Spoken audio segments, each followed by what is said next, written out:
Okay, welcome Indu बहन ji, welcome. Thank you, thank you. ओम शांति। ओम शांति, ओम शांति। Welcome to Baroda. इंदु बेन जी। हाँ, आज आपका अनुभव सुनेंगे तो ज्यादा परिचय होगा। वैसे तो आपको हम सब जानते हैं, लेकिन अभी आज हम आपसे अपने जीवन का जो विशेष अनुभव, जिसके द्वारा आपने अपने जीवन में परिवर्तन किया, प्राप्ति किया और औरों के लिए गाइड बने, ऐसे जो अनुभव है वो आपसे सुन के हम बहुत ही प्रेरणा लेंगे। जरूर जरूर। लेकिन भाई और बहनों, आपको मैं पहचान दे दूं, जो इस प्रोग्राम में जिन्होंने 4 चांद लगाए हैं, जिनका बहुत सपोर्ट रहा है, हमारे वेदांती बहन, आदरणीय वेदांती बहन जी और आदरणीय चंद्रिका बहन जी। तो आप 3 बहनें हैं लौकिक में। तो हमारे जो इंदु बहन जी है, ये 3 बहनें हैं, वेदांती बहन, चंद्रिका बहन जी और इंदु बहन, ये तीनों लौकिक बहन हैं। तो 2 बहनों का तो 2 बार ही हुआ। ड्रामा अनुसार इंदु बहन जी का आज हम अनुभव सुनने जा रहे हैं। तो मुझे यकीन है आप सबको आज उनका अनुभव सुन के बहुत लाभ होने वाला है। तो चलो, ज़्यादा समय न ले करके हम उनके मुख से उनका अपना अनुभव सुनते हैं। अभी चंद्रिका बहन जी, आप तक हमारी आवाज़ पहुंच रही है? हाँ जी, हाँ। हाँ, अभी हो गया। डॉक्टर साहब देखो, आवाज़ आ भी गई और पहुंच भी गई है। मेरा आवाज पहुंच रहा है? बिल्कुल बिल्कुल बिल्कुल। अच्छा, बिल्कुल। वेलकम चंद्रिका बहन। ओके। ओम शांति। दोनों बहनों को welcome. Okay, thank you, thank you. अच्छा, तो आज तो चंद्रिका बहन जी, आज तो इंदु बहन का दिन है सुनाने का। तो आज तो जी। उनको सुनना, आज तो उन्हें सुनेंगे, ठीक है ना? इंदु बहन जी को सुनेंगे आज। हाँ जी, उनको ही सुनना है। हाँ हाँ हाँ हाँ, बिल्कुल बिल्कुल। सुनाइए इंदु बहन जी, आप शुरू करें। हाँ जी, ओम शांति। शांति। सबसे पहले तो जयंत भाई, चंपा बहन, हमारे मीनेश भाई, हिमाली बहन, आप सभी का दिल से बहुत बहुत शुक्रिया करते हैं कि बाबा ने आपको इतना श्रेष्ठ संकल्प दिया।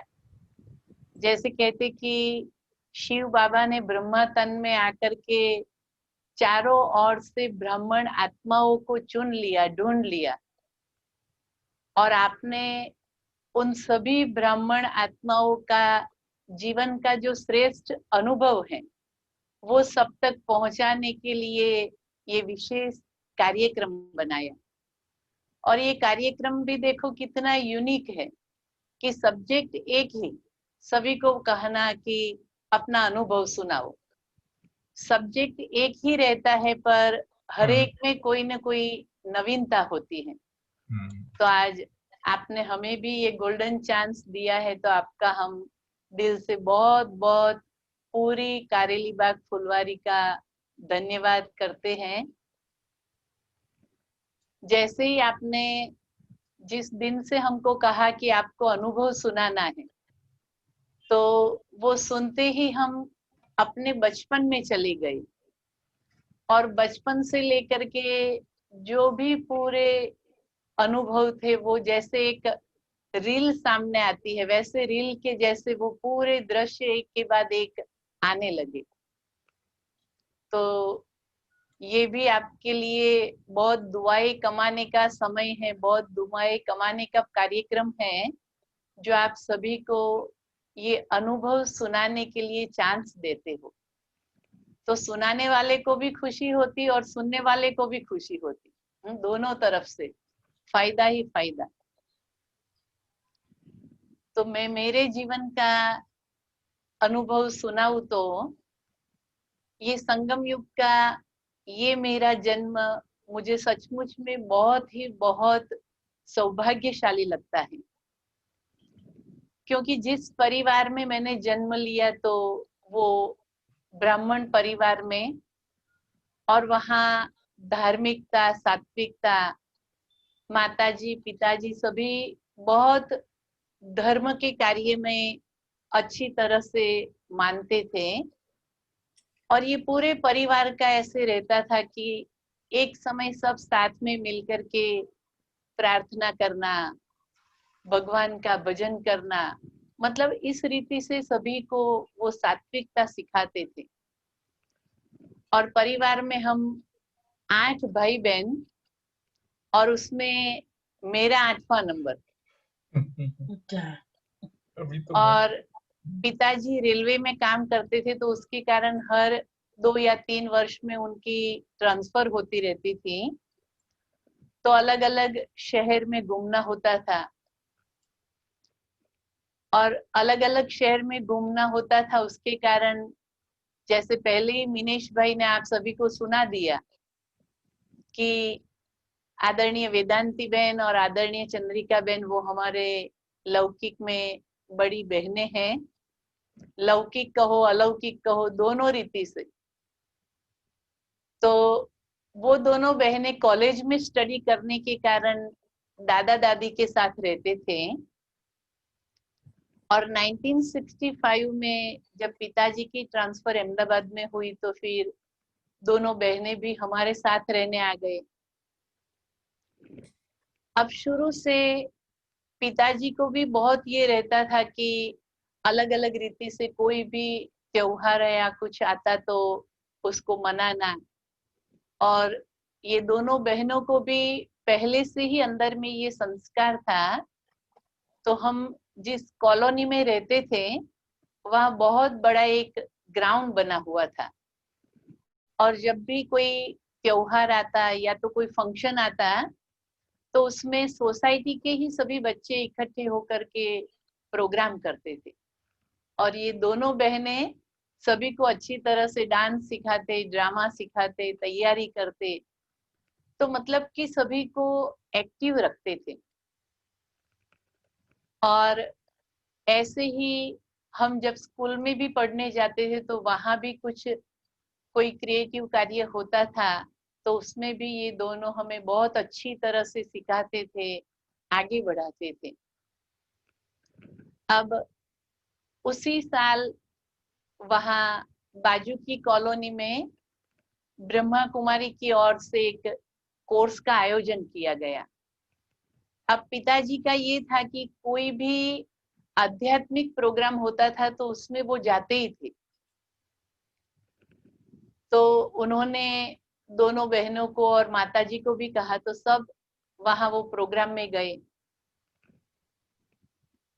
और हम तो उस समय 9 साल के थे, तो हम तो अपनी बस ऐसे ही मस्ती में और पढ़ने में, तो हम तो ऐसे कुछ कोर्स वगैरह करने नहीं गए थे। पर ये लोग जब कोर्स करके आए तो दोनों बहनों को तो बहुत अच्छा लगा, माताजी को भी बहुत अच्छा लगा। और तब से लेकर के एकदम से वो तो पक्के ज्ञान में चलना शुरू कर दिया। उस समय पालड़ी में सेंटर था और वहाँ आदरणीय सरला दीदी जी, दमयंती दीदी जी वगैरह रहते थे, तो वहाँ सेंटर पर क्लास में भी जाते थे। हम तो स्कूल में पढ़ने के कारण गुरुवार या रविवार वहाँ क्लास में जाते थे। और वहाँ और कुछ ज्यादा समझ में नहीं आता था, पर बस वही बहनों का प्यार और बाबा की टोली, बस उसमें ही हम खुश हो जाते थे। और वहाँ कोई भी नया आता या तो बड़ी दादियाँ आती या कुछ प्रोग्राम होता, तो हमें वहाँ स्वागत डांस करने का चांस मिलता था। तो मैं और हमारे नडियाद की जो पूर्णिमा बहन है, उनकी छोटी बहन जयश्री, हम दोनों उस समय कोई भी प्रोग्राम होता था तो डांस करते थे।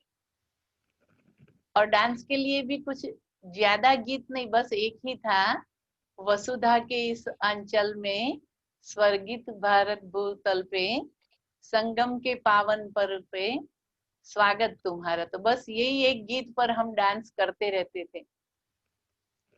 और ऐसे करते करते अब दोनों बहनें तो एकदम पक्के होने के कारण बहुत जल्दी से समर्पित भी हो गए। और हमारा ऐसे ही फिर रोज क्लास में जाना वो सब चलता रहता था। ऐसे करते करते फिर पिताजी की जॉब पूरी हो गई तो हम मणिनगर रहने गए। ड्रामा अनुसार बाबा का सेंटर भी मणिनगर में हो गया, क्योंकि पालड़ी जिस विस्तार में सेंटर था वहां बारिश के कारण सेंटर के अंदर भी पानी भर जाता था, तो इसलिए सेंटर भी वहां मणिनगर में आया।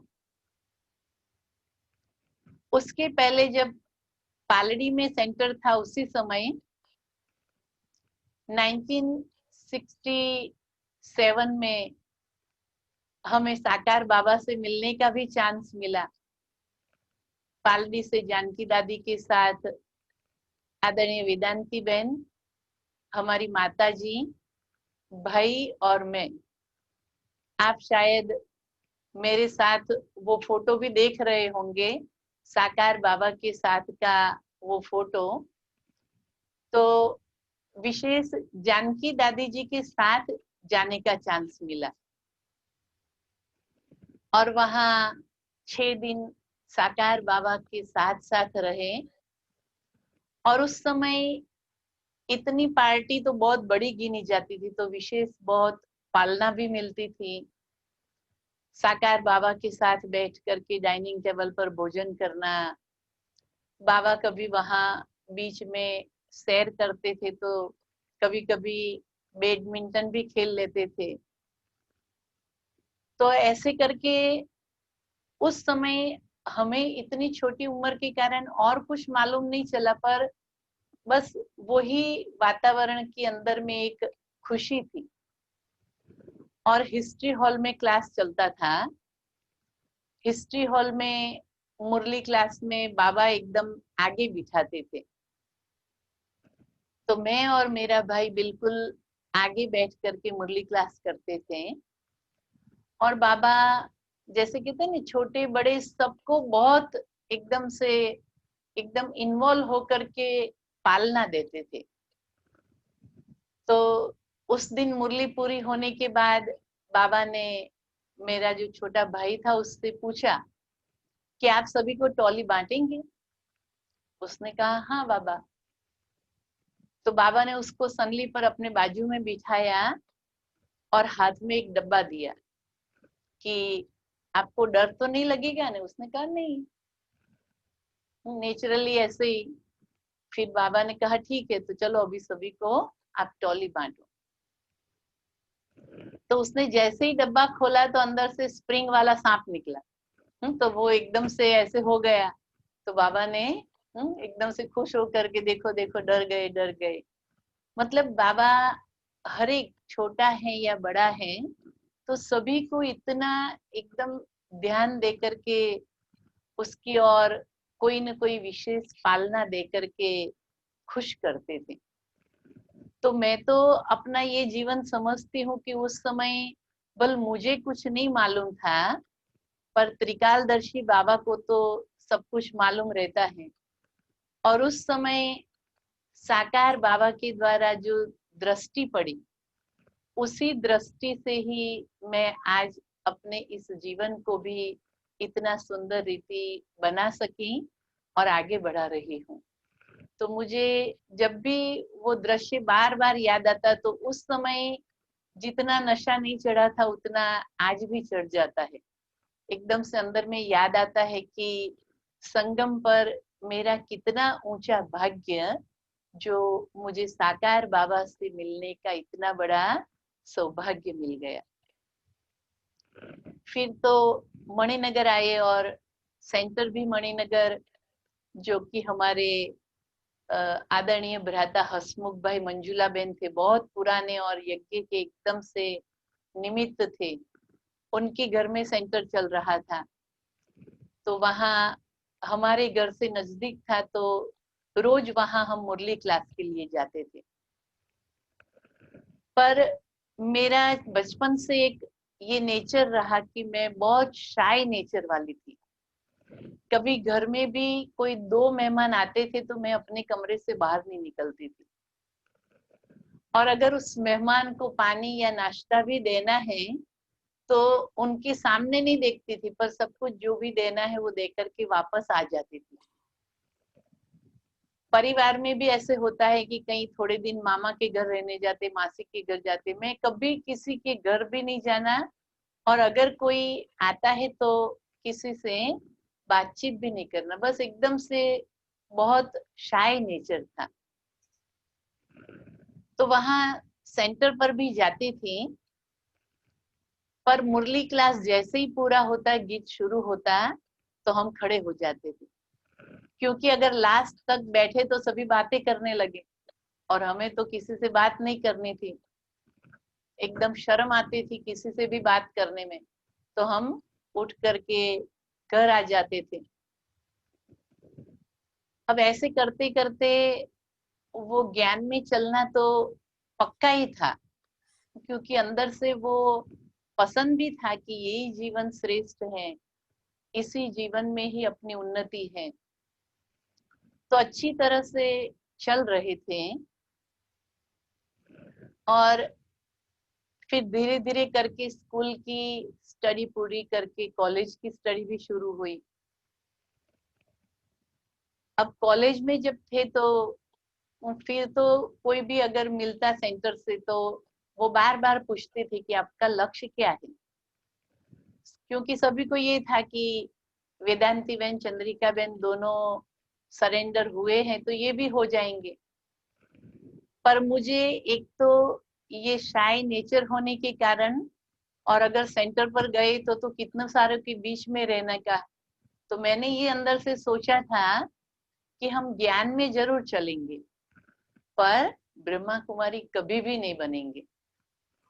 और दूसरा, मुझे ये सफेद कपड़ा पसंद नहीं था, मुझे रंगीन कपड़े ही पसंद थे। सेंटर पर क्लास में भी मैं रंगीन कपड़े में ही जाती थी, कभी सफेद नहीं पहनती थी। तो ये दो बातों के कारण अंदर से ये था कि मुझे कभी भी ब्रह्मा कुमारी नहीं बनना है। अब ऐसे करते करते कॉलेज की स्टडी भी पूरी हो गई, और हमारा जहाँ घर था वहाँ नजदीक में ही मणिनगर में एक किशोरी बहन है, जो कि इस समय अच्छी तरह से वो कला संस्कृति के प्रोग्राम भी चलाती है, सेंटर पर बहुत सेवा करते हैं। तो वो किशोरी बहन का घर हमारे से थोड़े आगे पड़ता था, और वो जब भी सेंटर पर जाते तो अगर मुझे वहां घर के बाहर बालकनी में देखते तो तुरंत बुलाते कि चलो इंदु बहन क्लास में। अब मुझे सवेरे की क्लास के सिवाय एक्स्ट्रा वहां जाने का वो मतलब कभी इच्छा ही नहीं होती थी, क्योंकि एक्स्ट्रा जाएंगे तो उस समय तो कोई ना कोई मिलेंगे। तो वो हर समय मेरे को बार बार कहते, फिर मैं कभी तो उनको दूर से ही देख करके अंदर चली जाती थी। पर जैसे कहते कि हमारे जीवन में कईयों का इतना अंदर की भाव कहो, भावना कहो, मैं आज याद करती हूँ तो अभी दिल से थैंक्स करती हूँ कि जब वो बार बार मुझे कहते थे चलो इंदु बहन, चलो इंदु बहन, पर उस समय मैं इतना नहीं जाती थी, पर उनकी भावना ने मेरे अंदर थोड़ा थोड़ा बल तो जरूर भरा ही होगा, जिस कारण मैं अपना जीवन ईश्वरीय सेवा में लगा सकी। तो ऐसे करते करते कॉलेज की स्टडी भी पूरी हो गई। फिर हमने सोचा कि चलो अभी जॉब करते हैं, क्योंकि कुछ न कुछ तो जरूर करेंगे। तो जॉब करना भी शुरू कर दिया। अब जैसे आदरणीय वेदांती बहन और चंद्रिका बहन को अंदर में दिल से तो होगा, पर उन्होंने कभी इतना फोर्स नहीं किया, क्योंकि कोई का भी जीवन बनाना वो अपने दिल की बात होती है, और वो समझते थे कि वो अपने दिल से बने, फोर्स करने से नहीं। और हमारी माताजी भी ज्ञान में इतने पक्के थे और सेवा में भी बहुत जाते थे। जब भी कोई प्रोग्राम होता, टॉली बनाना, सेवा के लिए जाना, तो उनका भी हमें बहुत सपोर्ट मिला। पर सब पूछते थे तो ये तो नहीं था कि हम ब्रह्मा कुमारी बनेंगे। अब जैसे जैसे समय बीतता गया तो हम तो अंदर से पक्के थे कि हमें तो ज्ञान में ही चलना है। पर आसपास सभी को मन में ये आने लगा कि शायद इनके दिल में शादी की इच्छा होगी पर बोल नहीं सकते होंगे, क्योंकि दोनों बहनें ब्रह्मा कुमारी हैं, तो इसलिए ये बोल नहीं सकते होंगे। तो सभी ने ये सोचा। तो फिर धीरे धीरे युक्ति से वो हमें शादी के लिए फोर्स करने लगे कि अगर कुछ मन में है तो भी पूछने से वो बात क्लियर हो जाए। तो ऐसे करते करते सब पूछने तो लगे, पर फिर तो हमारा बड़ा भाई और वेदांती बहन वो तो ढूंढने का ही शुरू कर दिया कि शादी के लिए कोई अच्छा लड़का ढूंढ ले। अब हमको तो ये जरा भी अंदर में इच्छा नहीं थी। अब बाबा हर बात के लिए कोई न कोई ड्रामा की पहले से सीन फाइनली रखता है। हमें पहले से कुछ नहीं मालूम होता है, पर इस तरफ ये लोग ऐसे सोच रहे थे कि अभी इनों का कुछ न कुछ रीति से पूछ करके दिल की जो भी इच्छा है तो हम फाइनल करें। और ड्रामा अनुसार उसी वर्ष क्या हुआ कि नारायणपुरा सेंटर, जहाँ की आदरणीय चंद्रिका बहन रहते हैं, तो नारायणपुरा सेंटर से हर वर्ष वैकेशन में आबू में कुमारियों की बच्ची होती थी। और नारायणपुरा से बहुत कुमारियां जाती थी, क्योंकि वहाँ हॉस्टल भी चलती थी और काफी कुमारियां क्लास में भी आती थी, तो ट्रेनिंग के लिए भी जाती थी। अब उस वर्ष क्या हुआ कि तूफान के कारण कॉलेज की एग्जाम नहीं हुई और उसके कारण वहां से एक भी कुमारी जाने के लिए तैयार नहीं हुई। तो बहन ने सोचा कि ये पहला वर्ष होगा कि यहाँ से कोई भी आबू कुमारी ट्रेनिंग के लिए नहीं जाएगी। अभी उस समय हमारे आदरणीय भ्राता वाड़ी भाई, तो वाड़ी भाई ने बहन से कहा कि बाकी सभी को तो एग्जाम बाकी है, पर इंदु बहन तो जॉब करते हैं, उनको कहाँ एग्जाम का सवाल है, तो उनको भट्टी के लिए भेज दो। तो ये सुन करके बहन ने कहा हाँ ठीक है, चलो ये अच्छी बात है। तो उन्होंने फिर मुझे पूछा और आबू कुमारियों की भट्टी में जाने का मेरा प्रोग्राम फाइनल हुआ। फिर तो ड्रामा अनुसार उसी वीक अनाउंस हुआ कि कोई की भी एग्जाम नहीं ली जाएगी, तो फिर तो काफी सारी कुमारियां तैयार हो गई, पर मेरा भी प्रोग्राम बना। तो हम पांडव भवन विशेष कुमारियों की भट्टी में गई और वहां बड़ी दादियों से बड़ों से बहुत सुंदर सुंदर क्लास भी सुनने को मिले और उससे अंदर में कुछ एक प्रेरणा भी मिलती गई। अब फिर जब लास्ट दिन था, उसके पहले हमारी दादी प्रकाश मणि जी, तो दादी विशेष जो भी नौकरी करने वाली थी ऐसी कुमारियों से अलग से मिले। तो दादी जी विशेष वो पूरे ग्रुप के साथ हिस्ट्री हॉल में बैठे थे और दादी जी ने बहुत अच्छी तरह से कुमारी जीवन का महत्व सुनाया। और अगर जरूरत नहीं है तो क्यों फिर नौकरी में ही हम हमारा टाइम वेस्ट करें, ये जीवन कितना वैल्यूएबल है, ऐसी काफी सारी बातें सुनाई। तो सुनते सुनते जैसे अंदर में वो बनता गया और लास्ट में जब दादी जी सभी को टॉली दे रहे थे तो मैं एकदम आगे की लाइन में ही बैठी थी। तो दादी ने जैसे ही टॉली के लिए बुलाया तो मैं पहले ही गई।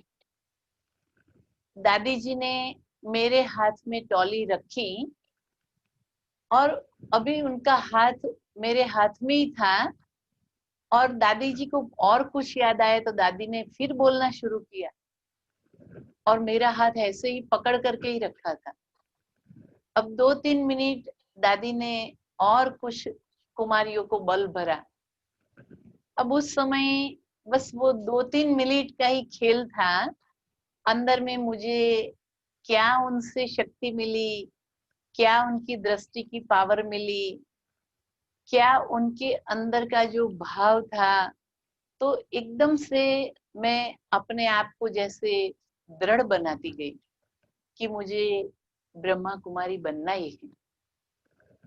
और जैसे ही ट्रॉली लेकर के हॉल से बाहर निकली, तो उस समय वहां बाहर ही वो टेलीफोन बूथ रहता था। वहां से तुरंत ही मैंने नारायणपुरा फोन कर दिया कि भट्ठी से वापस आकर के मैं अपनी जॉब से रिजाइन दे दूंगी। अब आदरणीय चंद्रिका बहन को तो अंदर में ये था ही कि ये करे, तो वो सुन करके खुश हो गई कि चलो ये तो बहुत अच्छी बात हुई। और मैंने भी उसी समय इसलिए सुना दिया कि मन का तो ऐसा है कि अगर सोचो कि नहीं जा करके कहेंगे तो उसमें थोड़ा बदलाव भी आ जाता है। पर जब अभी इतनी शक्ति मिली थी तो वो शक्ति ने ये काम भी कर दिया।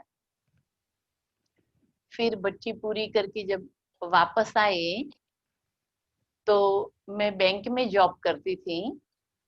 और फिर मैंने बैंक में जाकर के कहा कि अभी मुझे ये जॉब से रिजाइन करना है। तो जैसे ही मैनेजर ने वो बात सुनी, तो उन्होंने कहा कि आपकी संस्था की जो बड़ी बहन है उससे मुझे मिलना है, आप जॉब से रिजाइन नहीं करो। आप जैसे ऐसे परफेक्ट काम करने वाले बहुत कम मिलते हैं। आप अगर सेवा ही करना चाहते हो तो बैंक में भले आप आधा समय ही जॉब करो और रिसेस के बाद आप बल अपनी उस सेवा में जाओ, पर रिजाइन नहीं करो। और मुझे आपकी बड़ी बहन से मिला हो तो मैं उनको समझाऊंगा कि ये अपनी जॉब नहीं छोड़े। मैंने कहा ठीक है। अब मुझे तो लौकिक अलौकिक जो बड़ी बहन थी उनसे ही मिलाना था और उनको ही फिर जो कुछ करना था वो करना था। तो फिर जब मिले, आदरणीय बहन ने भी सुना है कि जब ये लक्ष्य ही है तो अब उसी लक्ष्य में आगे बढ़े।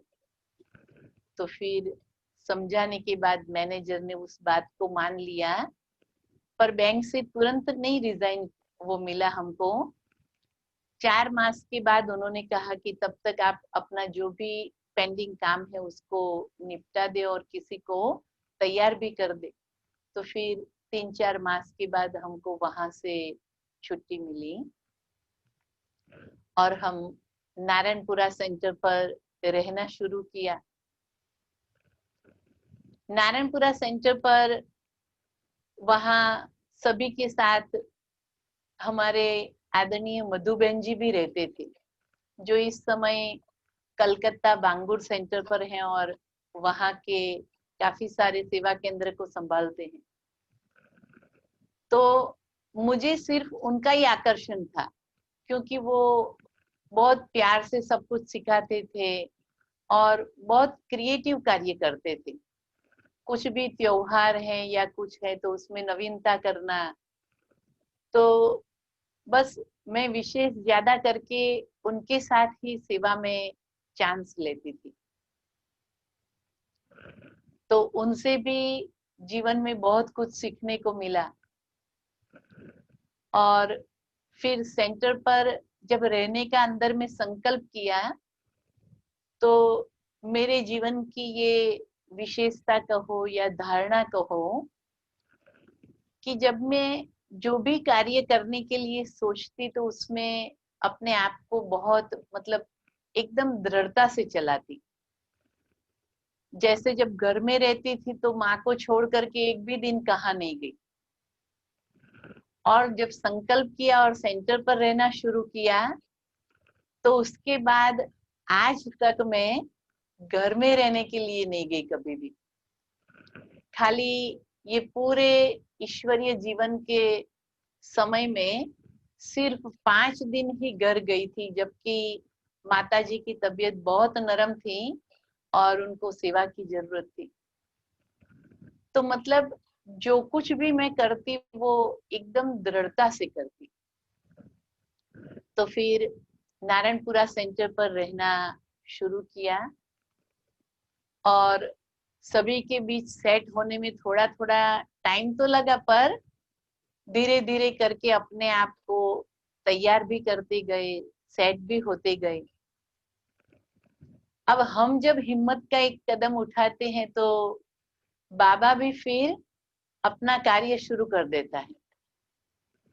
बाबा भी देखते हैं कि अच्छी तरह से तैयार होकर के आई हैं, तो चलो अभी उनका भी अच्छी तरह से हम टेस्ट पेपर ले लें। वैसे टेस्ट पेपर लेते भी और साथ साथ शक्ति भी भरते ही हैं, पर अच्छी तरह से टेस्ट पेपर भी लेते हैं। तो जैसे ही सेंटर पर रहने का संकल्प किया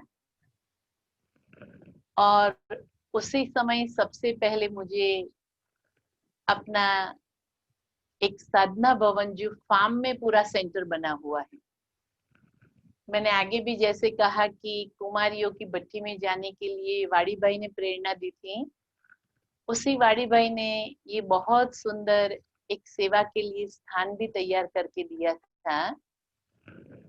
तो मेरा सबसे पहला सेवा में जाने का वहां के लिए प्रोग्राम बना।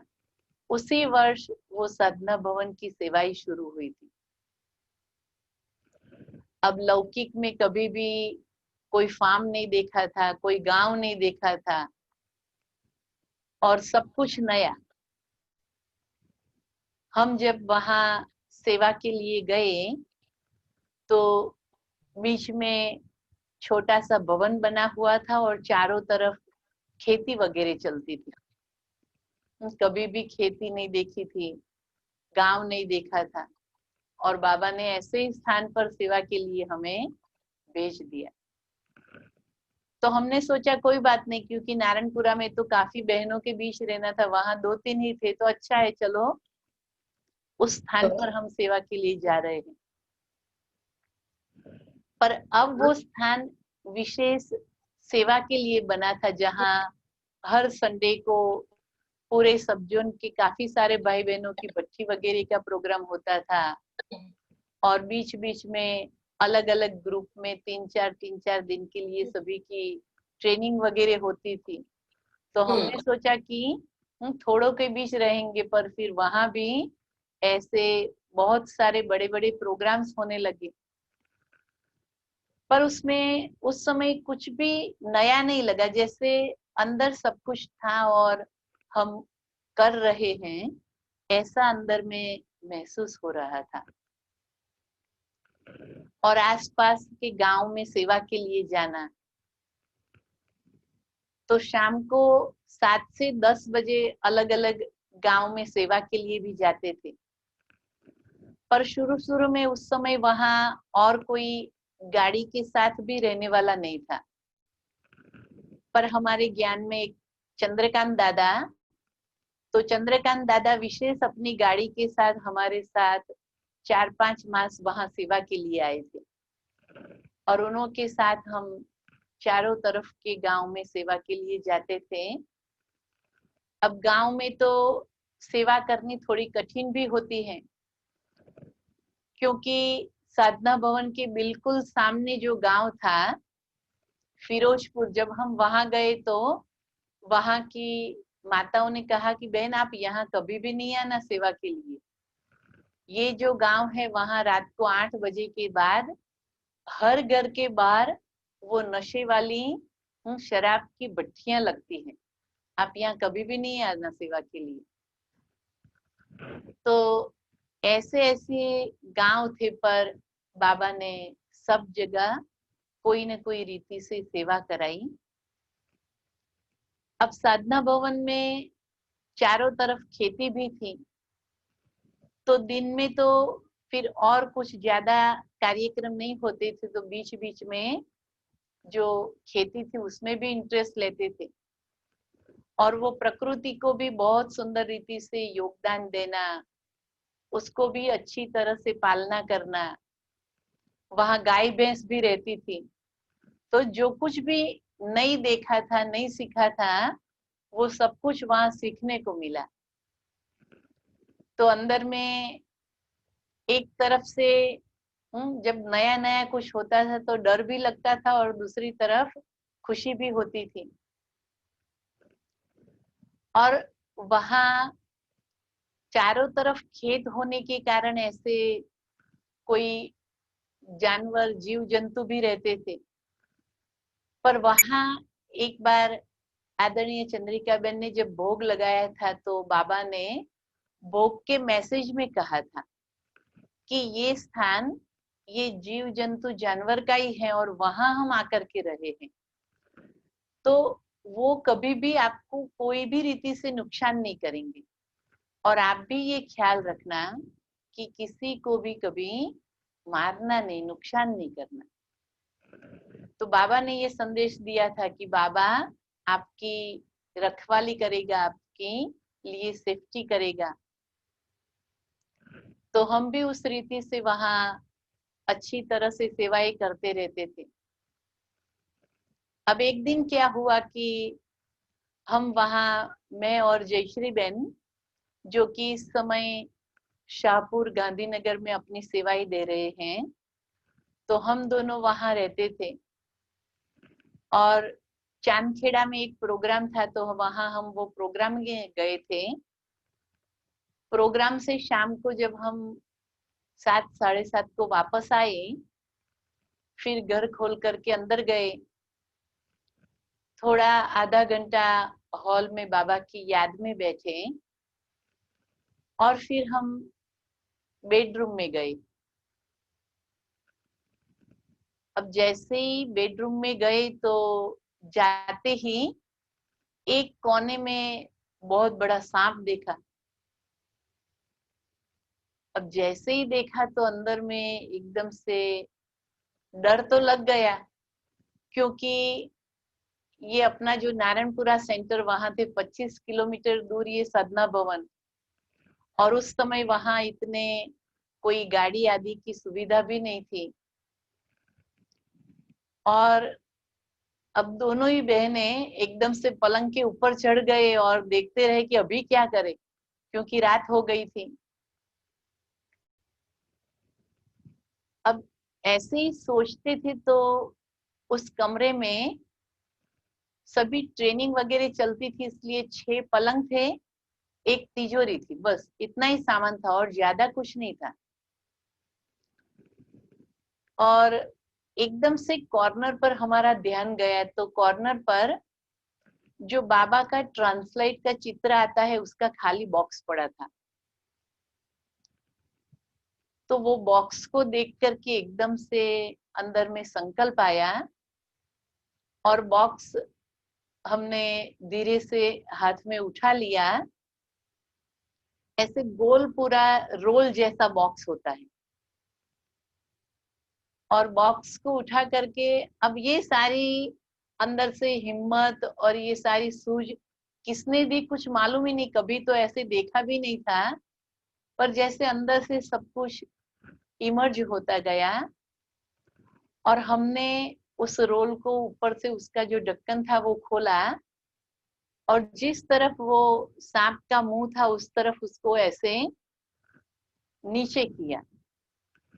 तो जैसे ही हमने ऐसे किया तो वो सांप सीधा उसके अंदर चला गया और तुरंत एकदम हिम्मत से हमने उसका ढक्कन बंद कर दिया। अब वो तो कर दिया और वो अंदर से जोर जोर से एकदम से फूंकता रहा।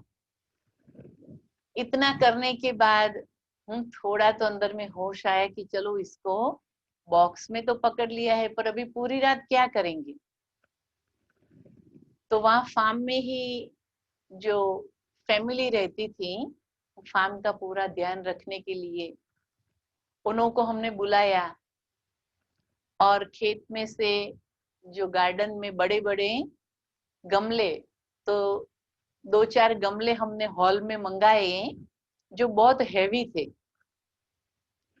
और फिर उन गमलों के बीच में वो रोल को रख दिया और दोनों तरफ से टाइट रीति से वो रख दिया ताकि वो हैवी गमले होने के कारण वो बॉक्स खुल न जाए। और ऐसे करके फिर हमने नारायणपुरा फोन किया कि आज तो अभी ऐसा हुआ है। तो बहन कहे कि हम पहुंचे। हमने कहा नहीं, अभी रात को तो पहुंचेंगे तो अभी क्या करेंगे, हमने तो हॉल में वो बॉक्स रख दिया है। और ऐसे करके फिर सोने के लिए गए। नींद तो नहीं आई पर रात तो पूरी हो गई। सवेरे होते ही वाड़ी भाई अपने ड्राइवर के साथ गाड़ी लेकर के आए और फिर उन्होंने कहा कि आप ड्राइवर के साथ गाड़ी में जाओ और दूर वहां कोई ऐसे वीरान जगह पर छोड़ के आ जाओ। हमने सोचा कि वो ड्राइवर हमारे साथ है तो ड्राइवर को तो अंदर से हिम्मत होगी, क्योंकि हम बहनें डरे पर भाई लोग तो नहीं डरेंगे। पर वो ड्राइवर तो हमसे भी डर रहा था, ज्यादा डरता था। उसने कहा बहन आप अच्छी तरह से पकड़ के रखना, कहीं वो निकल गए तो मैं गाड़ी छोड़ करके चला जाऊंगा। हमने कहा नहीं, ऐसे कुछ नहीं होगा, आप शांति से अभी गाड़ी चलाओ। और ऐसे करके हम फिर छोड़ करके आ गए। तो बाबा ने जैसे हमारे सामने एक एग्जाम भी रखी पर साथ साथ सब सॉल्यूशन भी रख दिए थे। पर अंदर में जब उसके लिए वो निश्चय पक्का होता है, अंदर एक धैर्यता बनी रहती है, तब हम उसको इमर्ज कर सकते हैं। नहीं तो ये भी कर सकते थे कि हम घर बंद करके वापस बाहर निकल जाए और अहमदाबाद चले जाए। पर अंदर में जैसे बाबा ने एक शक्ति भरी और हमने अच्छी तरह से उस सांप को भी पकड़ करके अपने स्थान पर छोड़ दिया। तो ऐसे साधना भवन में रहते रहते काफी सारे अनुभव हुए। फिर धीरे धीरे करके 1992 में नारायणपुरा सेवा पर वो केंद्र छोटा पड़ रहा था तो भवन के लिए दूसरा स्थान लिया। महादेव नगर जहां कंस्ट्रक्शन कार्य शुरू होने वाला था, तो फिर मुझे साधना भवन से नारायणपुरा बुलाया, विशेष वो पूरा कंस्ट्रक्शन का ध्यान रखने के लिए। तो फिर हम साधना भवन से नारायणपुरा रहने के लिए आए और नारायणपुरा से रोज सवेरे क्लास करके नाश्ता करके 8:30-9 को वो जहाँ कार्य चलता था कंस्ट्रक्शन का, वहां जाते थे और फिर दोपहर में भोजन के लिए आते, फिर जाते और शाम को आते। तो ऐसे उस समय भी बाबा ने बहुत कुछ नए नए अनुभव कराए।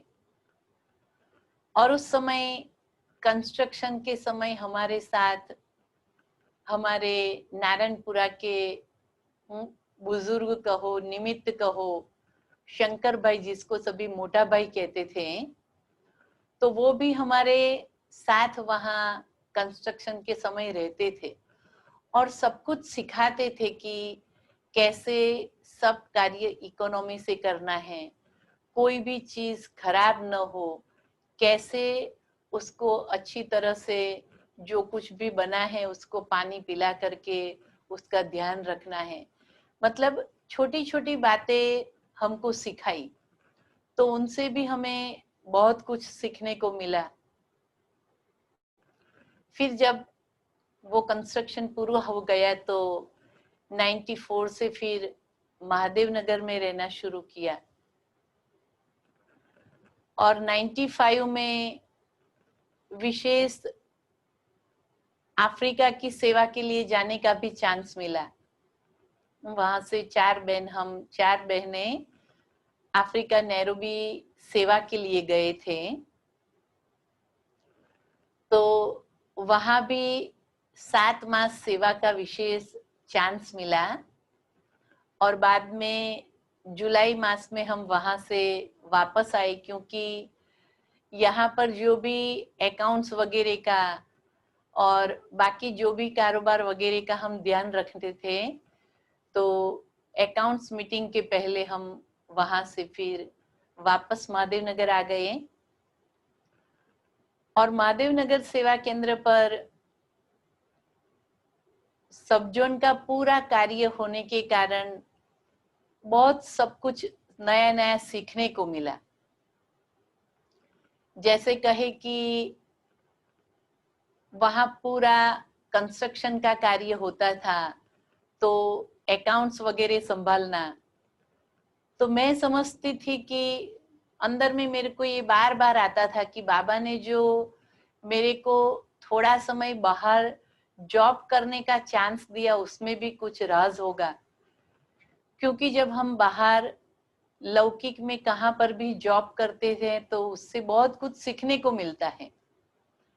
तो वहां से जो कुछ सीखने को मिला तो यहाँ भी सेवा के समय वो हमें काम में आया और अकाउंट्स का भी सारा कारोबार अच्छी तरह से धीरे धीरे करते गए।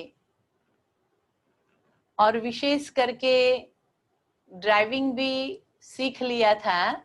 उस समय कोई भाई सेवा में नहीं थे वहां सेंटर पर, तो कहाँ बाहर जाना आना तो उस समय गाड़ी में ले जाना। फिर वेदांती बहन के कारण अफ्रीका के भी जो बाबा की सीजन में आते थे तो वहां महादेव नगर में ही रुकते थे, तो वो विदेशियों को भी विशेष ध्यान रखना। उस समय तो ऐसे कोई ऑनलाइन कंफर्मेशन नहीं होता था, जो भी पैसेंजर आते थे तो उनकी टिकट के लिए स्पेशल वो एयरलाइंस के ऑफिस में जाना होता था, 72 आवर्स के पहले कंफर्म कराना होता था।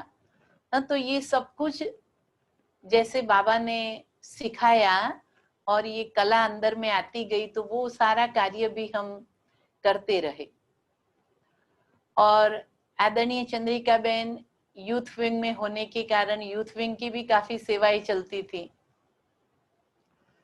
तो जैसे मैंने कहा कि मेरा नेचर शाय नेचर होने के कारण ये सब बातों में भी मैं पर्दे के पीछे रह करके तो सब कार्य करती, सब कुछ जो भी तैयारी करना जो भी करना सब अच्छी तरह से करती। तो कोई भी प्रोग्राम होता तो उसके लिए कैसे सारी तैयारी करना है, क्या व्यवस्था करनी है, तो सब कुछ वो करने का विशेष मुझे चांस मिला।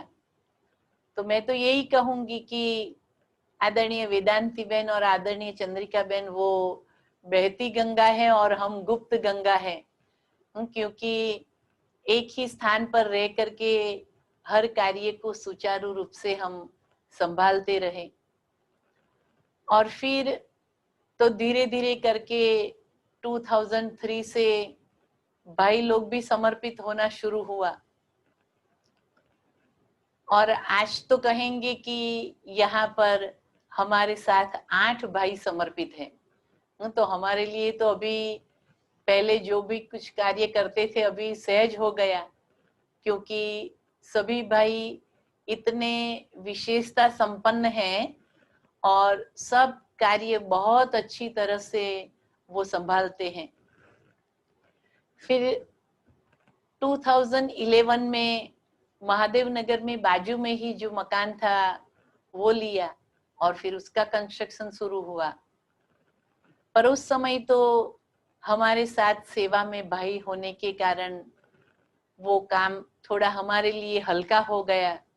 उन्होंने सबने मिलकर के उस कार्य को अच्छी तरह से संपन्न किया और जो बाजू का भवन बन गया तो 2013 में उसका उद्घाटन हुआ और वहां विशेष युवा ट्रेनिंग के लिए स्थान बनाया है। तो फिर वो ट्रेनिंग भी सब शुरू हो गई। तो अलग अलग रेसिडेंशियल ट्रेनिंग होती थी, तो उसके लिए भी अच्छी तरह से सब कुछ कैसे तैयारी करना, कैसे सुचारू रूप से चलाना, तो वो सब करते रहे। और आसपास के एरिया में हॉस्पिटल भी होने के कारण कई ऐसे पेशेंट भी आते रहते थे, पर हर एक के लिए कैसे उनको मदद रूप होना, हर एक के लिए कैसे उनका कार्य सहज कर देना, तो बाबा ने ये विशेषता से ये सब कुछ कार्य कराया। तो जैसे हम तो बार बार अंदर में यही याद करते रहते हैं कि ये संगम का जन्म है और संगम के जन्म में साकार बाबा की दृष्टि मिलना और ऐसे माताजी पिताजी मिलना कि जिन्हों के द्वारा इस ईश्वरीय जीवन बनाने में बहुत कुछ प्रेरणाएं मिली, बहुत मदद मिली। और जैसे वो फोटो में साथ में मेरा छोटा भाई भी दिखाई देता है, वो भाई को तो अंदर में बहुत नशा था, मेरे से ज्यादा उसको नशा था। और वो बार बार मुझे कहता रहता था, वो तो सेंटर पर बहुत सेवा के लिए जाता था और जब छुट्टियां थी तो कोर्स वगैरह कराना, ये सब के लिए भी वो बहुत जाते थे। और मुझे बार बार ये कहता था कि तेरे जगह अगर मैं लड़की होता तो मैं तो अभी अभी जाकर के ब्रह्मा कुमारी बन जाता। तो वो ऐसे कहता रहता था और मेरे अंदर वो बल भरता था। तो मैं अपना ये जो ईश्वरीय जीवन है, तो ईश्वरीय जीवन के अंदर मैं यही समझती हूँ कि जैसे कहे कि अनेकों की दुआएं, अनेकों का इतना अंदर में प्रेरणाएं मिलना, उस सबसे ही मेरा जीवन पलता रहा है। और उसी से आज तक भी मैं अपनी ईश्वरीय सेवाओं में बहुत सुंदर रीति से, जैसे मैंने कहा ना कि दृढ़ता से मैं जो भी कार्य के लिए अपने अंदर में दृढ़ संकल्प करती, फिर उसमें कभी पीछे हट नहीं होती। और दूसरा मेरे अंदर ये एक नेचर बना हुआ है कि हर बात में अपने आप को एडजस्ट कर लेना। कभी भी ये नहीं कि ये हो तो ही मैं अपना कार्य कर सकती हूँ, ऐसी सिचुएशन हो तो ही मैं चल सकती हूँ, ये नहीं। बस जो है वो मेरे लिए ठीक है और अच्छा है।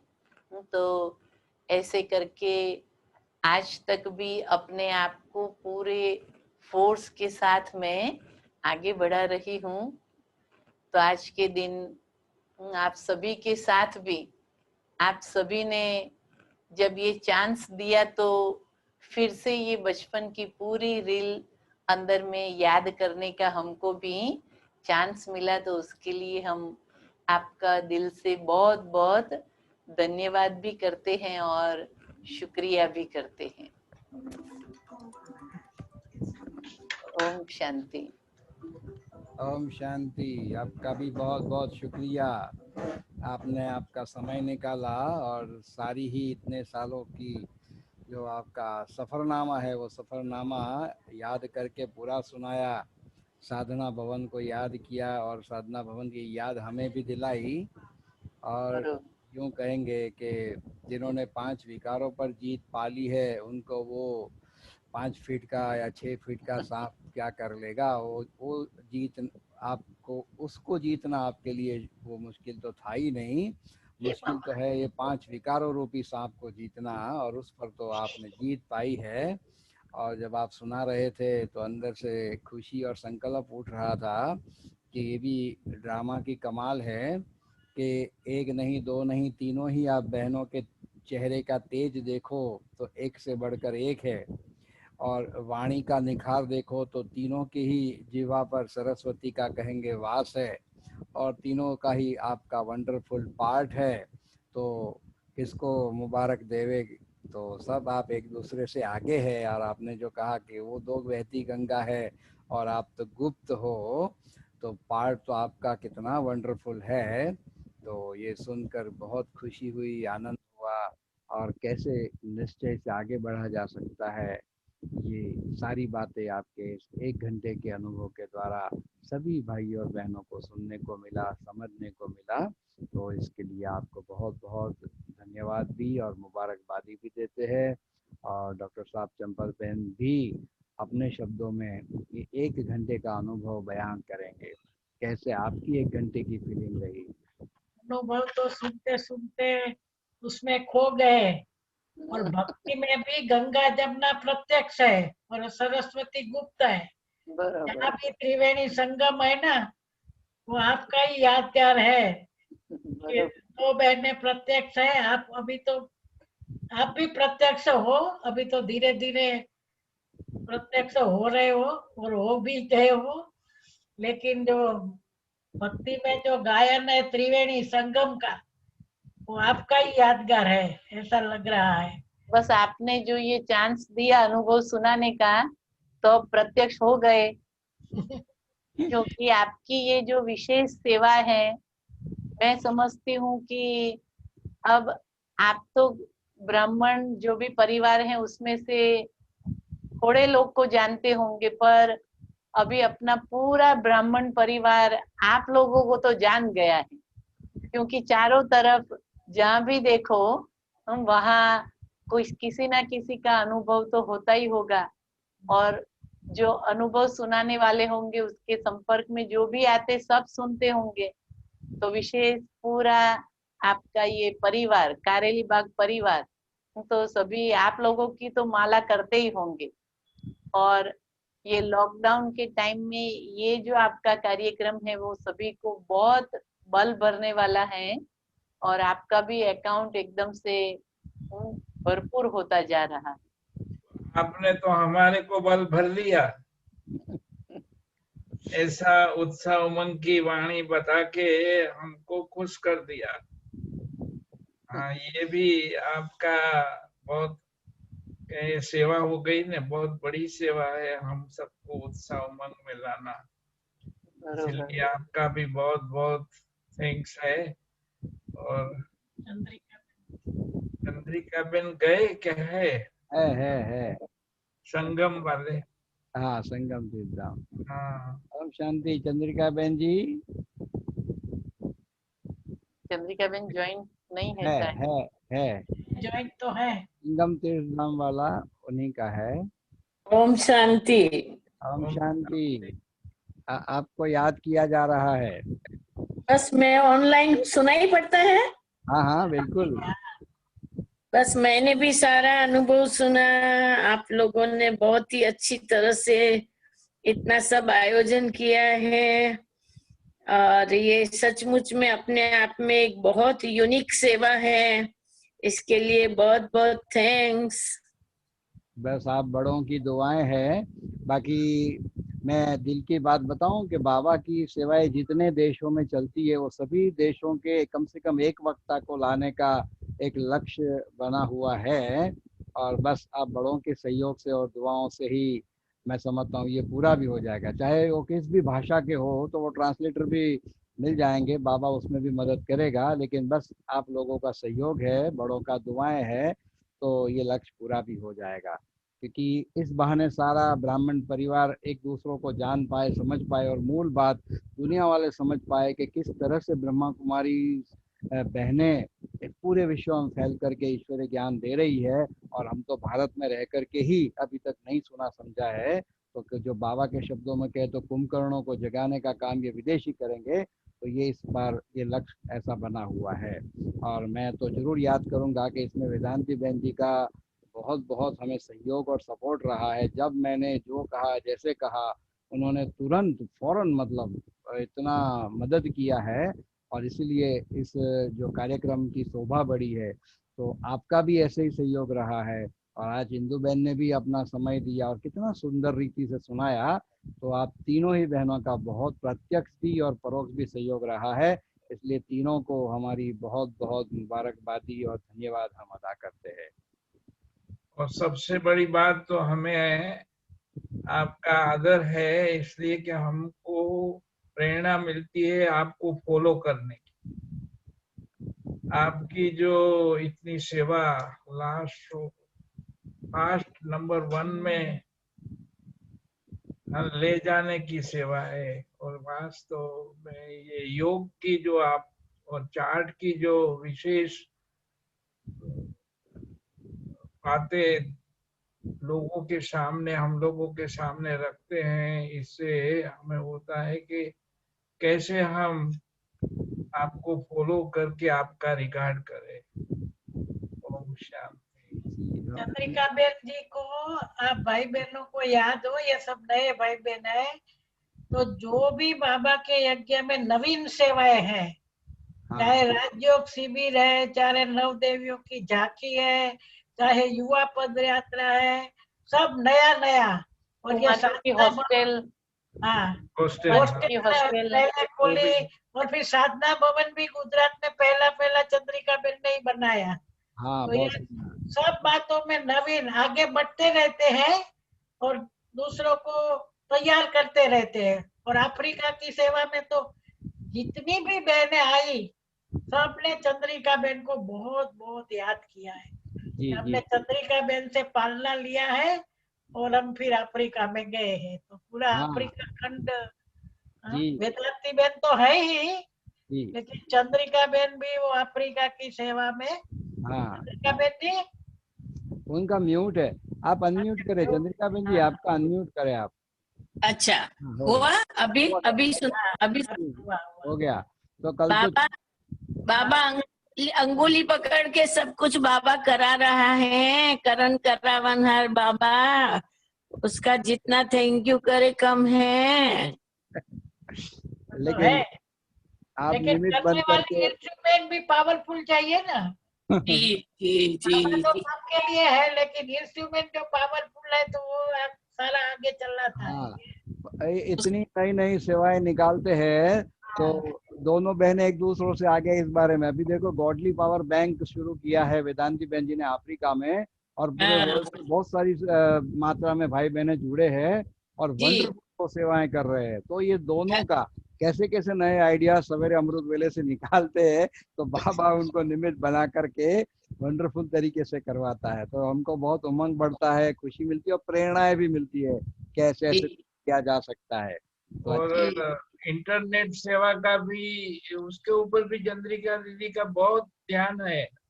अच्छा मैं समझता हूँ कि इसके अंदर भी कुछ नया करने वाले होंगे वो। जी जी जी सोशल मीडिया का पूरा प्लेटफॉर्म तैयार कर रहे हैं।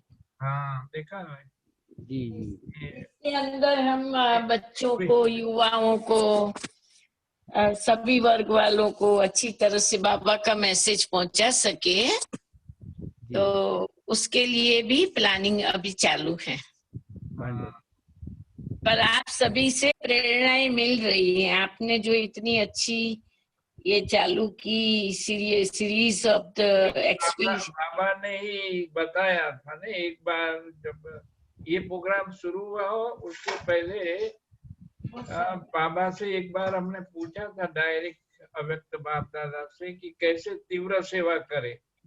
तो बाबा ने कहा था अनुभव सुनना सुनाना। तो ये हाँ बात विशेष रूप से कही थी, तो ये याद आ गई इस समय। तो फिर मिनेश भाई ने बेड़ा दिला और ये सेवा होने लगी, अच्छा हो गया। ये है बाबा की प्रेरणा से ही हुआ है। जी जी जी नहीं, इससे बहुतों को बहुत प्रेरणा मिलती है और बहुत बहुत प्रशंसनीय कार्य है सचमुच में ही। जी जब जब टाइम मिलता है तो मैं किसी न किसी के अनुभव सुन लेती हूँ। वो रंजन बेन वलसाड़ वाली का भी मैंने सुन लिया। अच्छा हाँ जी जी सबका सुन, जैसे टाइम मिलता है तो मैनेज कर लेती हूँ।